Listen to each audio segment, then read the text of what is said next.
dia, moçada! Tudo certinho por aí? Já estão prontinhos para a nossa aula de hoje? Espero que sim, né? Sexta-feira, moçada, bora lá, animação, vamos lá. Quero ouvir o bom dia bem animado aí de vocês. Bom dia! Então vamos começar a nossa aula. Eu sou a professora Cláudia, do 5º ano, e estou começando mais uma aula juntinho com vocês.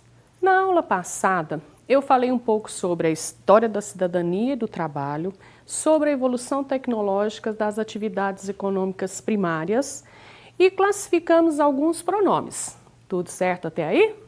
Hoje nós vamos continuar essa conversa e teremos ainda a participação da professora Renata, contando um pouquinho sobre a arte de escrever. Bora começar a nossa aula!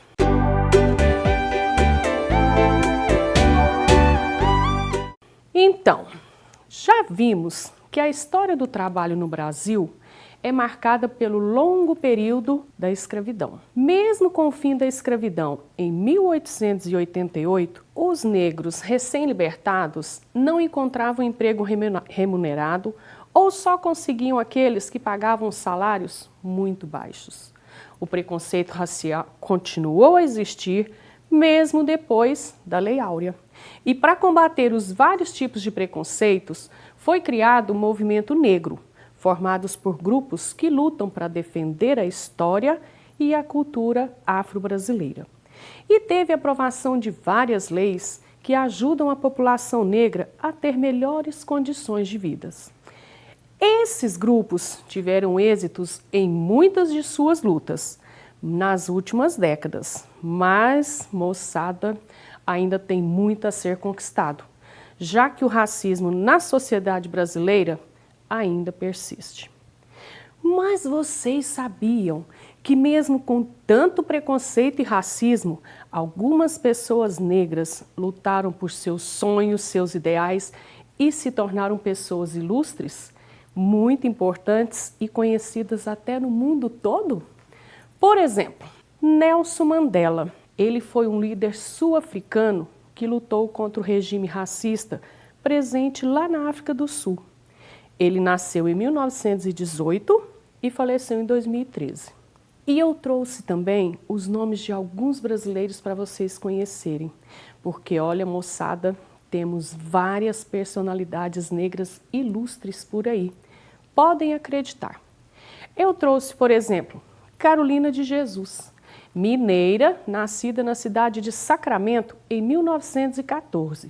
Ela faleceu em 1977. A Carolina, moçada, foi uma das primeiras escritoras negras do Brasil e é considerada uma das mais importantes escritoras do país. Legal, né? Agora vamos ver. Este aqui é o Antônio Francisco Lisboa, mais conhecido como Aleijadinho. Vocês já ouviram falar dele quando estudaram as cidades históricas de Minas Gerais. Lembraram? Aleijadinho também é mineiro e nasceu em Ouro Preto. Ele provavelmente 1730, 1738. Não se sabem direitinho muita coisa sobre a sua biografia. E ele faleceu em 1814. Aleijadinho, moçada, foi um importante escultor, entalhador e arquiteto do Brasil colonial. E essa pessoa aqui, quem conhece? Os fãs de futebol com certeza conhecem ele. É o Edson Arantes do Nascimento, o Pelé. Sabiam que ele também nasceu em Minas Gerais? Isso mesmo! Ele é mineiro lá da cidade de Três Corações. Nasceu em 1940. Hoje ele está com 79 anos de idade. Grande jogador de futebol, considerado um dos maiores atletas de todos os tempos. E esse outro, Sebastião Bernardes de Souza Prata. Ele ficou conhecido como Grande Otelo, mineiro nascido aqui em Uberlândia. Olha só que legal, moçada! Ele nasceu em 1915 e faleceu em 1993. Ele foi ator, comediante, cantor, produtor e compositor brasileiro. Ele era um homem de estatura pequena, mas de enorme talento. E como esses que eu trouxe para vocês, temos vários outros que se destacaram, mesmo com tanta discriminação. Servem como inspiração para tantos que ainda hoje sofrem com preconceito e o racismo. Outro exemplo de luta pela cidadania foi a dos operários. Os primeiros operários das fábricas brasileiras foram os imigrantes. Lembram que eles vieram para trabalhar nas lavouras com o fim da escravidão? Depois vieram os trabalhadores rurais, que fugiam das difíceis condições de trabalho no campo. As fábricas brasileiras do início do século XX costumavam empregar crianças, às vezes em trabalhos perigosos, e com salários ainda mais baixos que o dos adultos. Lembra que eu contei isso para vocês na aula passada? Situações como essas fizeram com que os operários se organizassem e lutassem por melhores condições de trabalho.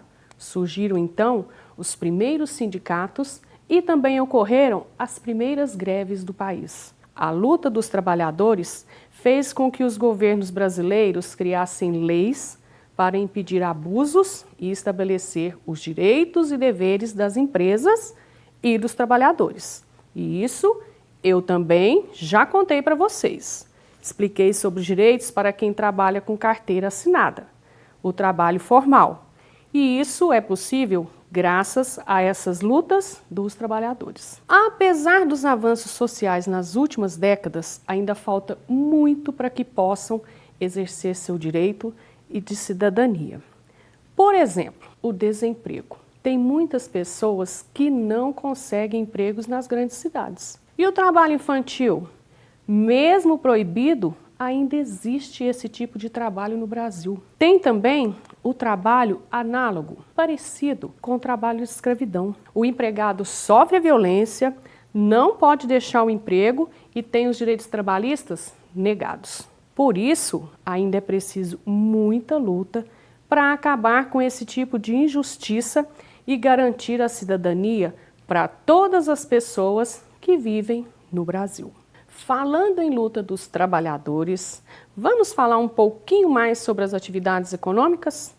Na aula anterior, mostrei para vocês a evolução tecnológica no setor primário, na zona rural, onde nós temos a agricultura, com plantações como tomate, arroz, feijão, batata. Temos também a pecuária, com a criação de aves, porcos, vaca e ainda o extrativismo, que pode ser mineral, animal ou vegetal. Hoje nós vamos conhecer um pouquinho sobre as atividades econômicas secundárias ou setor secundário. Nesse setor, a matéria-prima obtida lá no setor primário é transformada e utilizada na fabricação de diversos produtos. O setor secundário compreende geração de energia, a construção civil e principalmente a indústria. A indústria, moçada, nasceu lá no século XVIII, na Inglaterra, na chamada Revolução Industrial. Já ouviram falar na Revolução Industrial?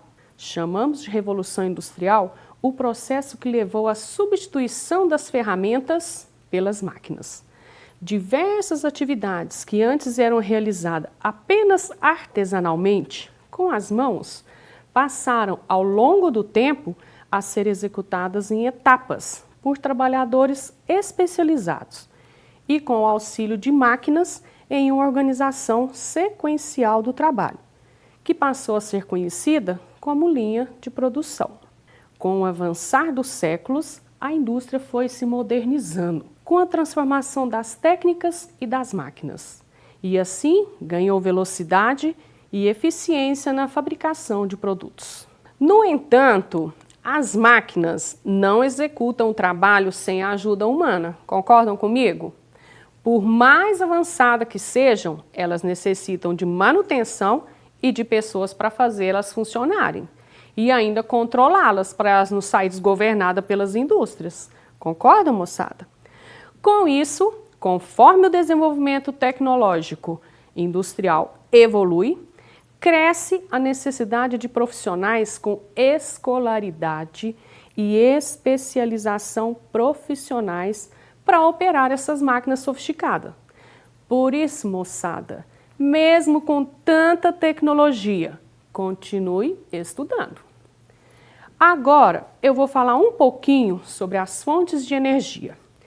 Elas são essenciais para o funcionamento de máquinas e equipamentos utilizados nas atividades econômicas e no cotidiano da população, como aí na casa de vocês, não é mesmo? No Brasil, a energia é produzida principalmente por fontes como o petróleo. O petróleo é a matéria-prima da gasolina e do óleo diesel. Temos ainda a água. As usinas hidrelétricas transformam a força da água em eletricidade. O etanol, um biocombustível gerado pela cana-de-açúcar. Outras importantes fontes energéticas mundialmente utilizadas são a energia solar, que é produzida pela luz do sol. Muitos de vocês já conhecem e já utilizam esse tipo de energia em casa, não é? Temos ainda a energia eólica, que é produzida pelas forças dos ventos. E energia nuclear, produzida principalmente pelo metal chamado urânio. Mais da metade da energia do Brasil é utilizada na indústria e no transporte. Já o uso nas residências, nas atividades agropecuárias e no setor de serviços corresponde a quase 1/4 da energia consumida em todo o país. E por fim, o segmento da construção civil alcança toda e qualquer atividade relacionada à produção de obras. Aí podemos incluir funções de planejamento, projetos, execução, manutenção e restauração de obras. E podem ocorrer nos mais diversos segmentos, como casas, edifícios, estradas, portos, aeroportos, entre outras, onde participam arquitetos, engenheiros civis e a colaboração dos profissionais de outras áreas. A construção civil é um dos segmentos mais representativos da economia brasileira, chegando a responder por cerca de 10% do PIB. E o que é PIB? Produto Interno Bruto. O PIB é a soma de todos os bens e serviços finais produzidos por uma cidade, o estado ou o país, e geralmente feita essa conta em um ano. Entendido até aqui? Certeza, moçada? Bom, e como vimos que a evolução tecnológica nas indústrias cresce com a necessidade de profissionais com escolaridade e especialização profissional, a professora Renata veio conversar um pouquinho com vocês sobre a arte de escrever. E ela vai prestigiar alguns autores e autoras de livros de literatura aqui da nossa cidade. Vocês vão amar a aula da professora Renata. Professora Renata, é com você. Gente, eu fico encantada com o trabalho dos escritores e fico pensando como é essa arte de escrever. Porque eles escrevem ao mesmo tempo que brincam com as palavras. Vocês já pensaram sobre isso? Sim, eu gosto de dizer que o trabalho do escritor é igual ao do artesão. Sim, o artesão que trabalha ou com argila, com a madeira, ou com a linha. O escritor, ele trabalha pensando na palavra. Ele pode criar histórias incríveis, ou então histórias simples, mas escritas de um jeito que nos faz sentir sentimentos, sensações, emoções, que encanta a todos nós leitores. É incrível, não é? Olha, antes que eu era pequenininha, eu imaginava que escritor era só uma pessoa velhinha, um senhorzinho que ficava atrás de uma mesinha, escrevendo longe de mim. quão enganada. Nós temos muitos escritores que nasceram, que vivem, que trabalham pertinho da gente. E eu quero falar um pouquinho sobre esses artistas que nós temos na nossa região e principalmente aqui, na nossa querida Uberlândia. Vamos começar essa viagem por esses escritores? Gente, esse daqui é o Carlos. Acredita? Ele nasceu aqui na cidade vizinha de Araguari. Ele tem essa obra aqui, ó, Vida de Passarinho, muito famosa. Esse personagem, ele ficou famoso porque ele faz tirinhas criticando a degradação do meio ambiente.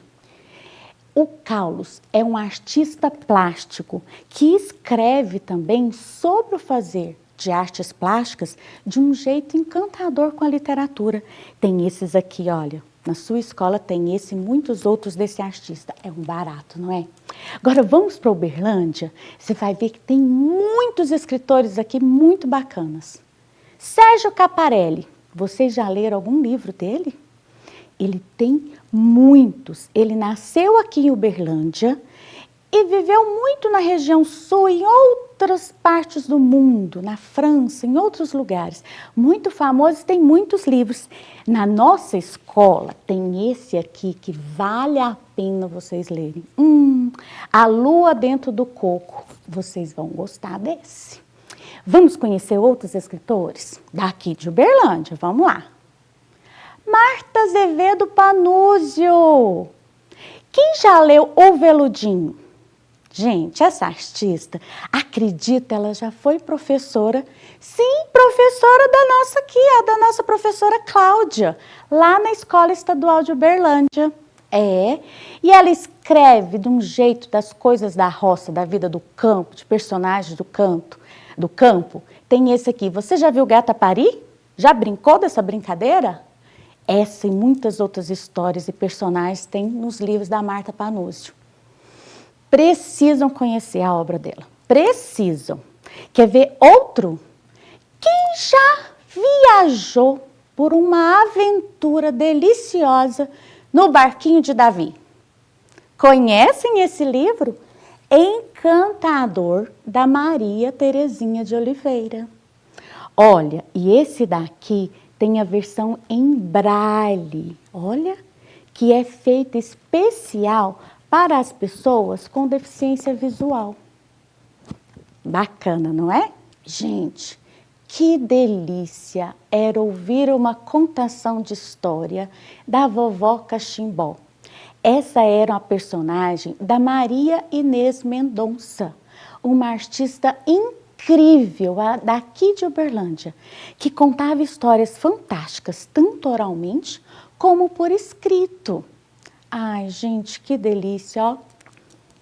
Que bom que a gente teve essa oportunidade de conhecer a Maria Inês Mendonça. E temos outros artistas. Essa daqui, conhecem? A Mônica Cunha? Reconheceram? Sim, jornalista famosa da nossa região. Também escritora. E temos outros, por exemplo, Márcio Alvarenga, que escreveu esse livro sobre a música no cinema. E por aí vamos, temos muitos artistas. Olha aqui outra, Malu Gouveia. Gente, são muitos artistas, muitos escritores, com muitos estilos de livros. Desses livros daqui de Uberlândia, tem muitos que vocês vão gostar. É só descobrir seu estilo. Vocês acreditam que desses autores de Uberlândia, a gente tem alguns que já foram ou são ainda profissionais que trabalham na Rede Municipal de Ensino de Uberlândia? Sim, professores e professoras, escritores, que maravilha! Querem conhecer alguns? Olha aqui, Maria Joana Costa. Gente, que delícia! De Bicicleta por Aí. E não é só esse não, tem outros livros dessa autora que a gente precisa, vale a pena conhecer. Se tiver a oportunidade de encontrar alguma obra dessa autora, leiam, ok? E não é só dela não, veja outras. Ai, a Marta Fontoura nos deu esse presente aqui, ó. Por que sou assim? Ai, tão gostoso. E além disso, esse livro, que é uma história deliciosa, ele vem com outro que ensina a fazer as dobraduras da história. Não é incrível? E que bom que é a gente conhecer um pouco dos autores, porque aí a gente vai ficando fã. E tudo que eles escrevem a gente quer ler.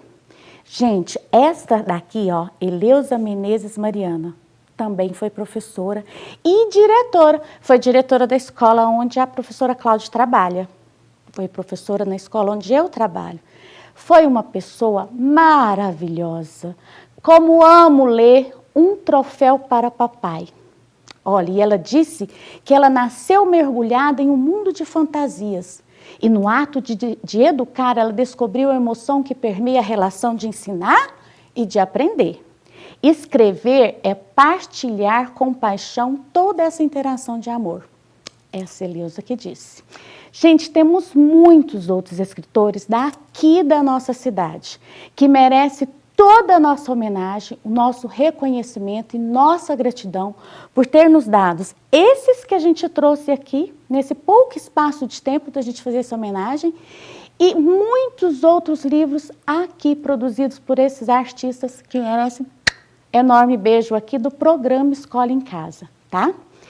E quem sabe a gente pensando que tem escritores tão pertinho da gente, pessoas comuns que se aventuraram nesse universo de escrever, quem sabe eu, você, também não possamos nos aventurar nesse mundo de escrita, hein? Eu tenho certeza que tem menino e menina aí que gosta de escrever e que são escritores, quem sabe daqui uns anos. Não muito, porque tem escritor que começa a escrever bem novinho. Lembra da Cora Coralina? Sim, quem sabe daqui um pouco tempo eu possa ler um livro seu. Isso. E pensando nisso e conversar um pouquinho mais sobre essa arte de escrever, eu tenho a honra de convidar aqui uma escritora também de Uberlândia, que também foi professora da rede municipal de Uberlândia, professora de língua portuguesa. É uma pessoa que merece ser conhecida. Gente, aí eu tenho a honra de conhecê-la e ter um livro autografado por ela. Tiete, coisa de fã, não é? Sabe de quem eu estou falando? Dessa aqui, ó, da Rose Ferreira. Ela nos deu esses 4 presentes e é ela que eu quero convidar agora para um bate-papo sobre esse trabalho de escrever, tá bom? Daqui a pouquinho a gente volta. Gente, como nós estamos falando da arte de escrever, nós trouxemos aqui uma convidada especial representando todos os artistas e escritores da nossa cidade, que tenho a honra de apresentar a vocês a Rose Ferreira. Ela vai conversar um pouco conosco desse trabalho de escrever literatura, que encanta e a quem nós temos muito a agradecer. Rose. Olá, Renata. É uma honra, uma alegria estar aqui com vocês, poder falar um pouco, né, do meu trabalho como escritora. Sim, Rose, a gente queria justamente, porque nós somos professoras, né? Você trabalhou conosco na rede municipal de ensino e às vezes a gente encanta com tantos garotos e garotas que escreve muito bem. Então, queria que você falasse um pouco do seu trabalho como escritora.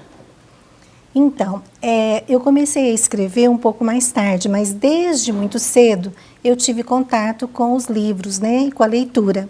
Então, desde criança sempre gostei de ler e escrever, né? Fazendo curso de letras, então eu tive contato com a literatura brasileira e muitas obras da literatura universal.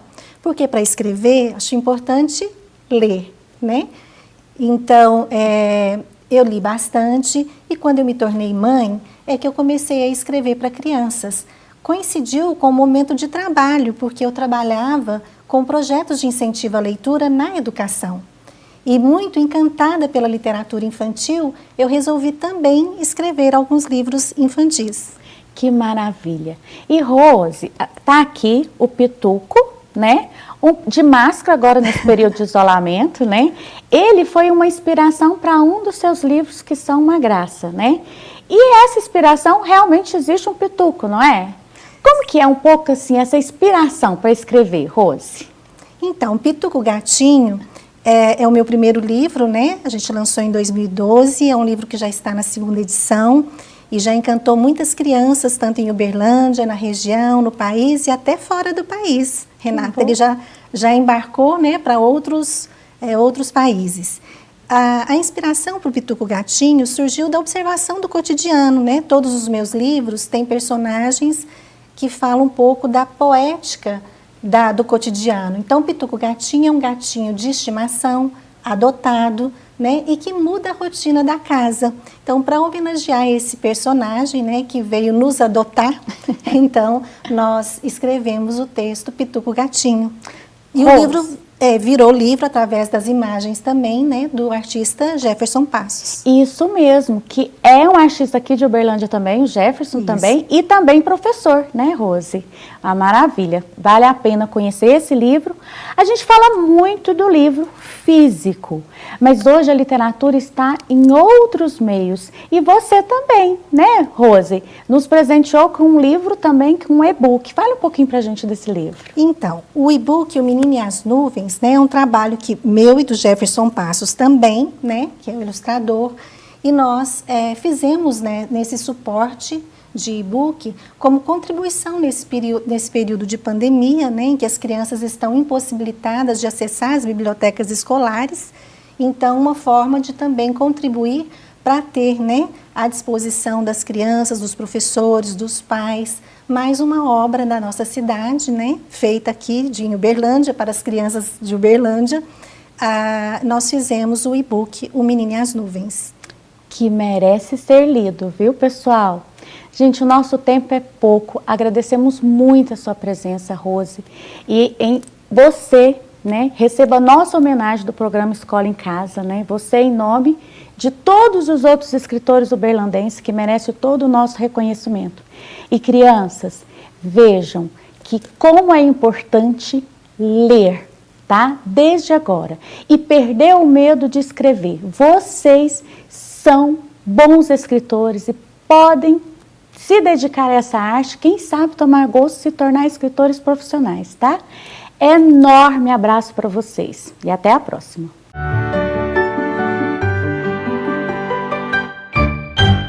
Nossa, foi muito legal essa aula da professora Renata com a participação da professora e escritora Rose, não foi mesmo, moçada? Mas, infelizmente, o nosso tempo acabou. Espero vocês na próxima aula para a gente fazer algumas atividades de língua portuguesa. Quero ver vocês bem craques aqui comigo, hein? E não se esqueçam de fazer as atividades disponíveis no portal da Prefeitura e também lá na sua escola. Faça tudo com muito capricho, muita atenção, aproveita muito a sexta-feira e beijo, até a nossa próxima aula.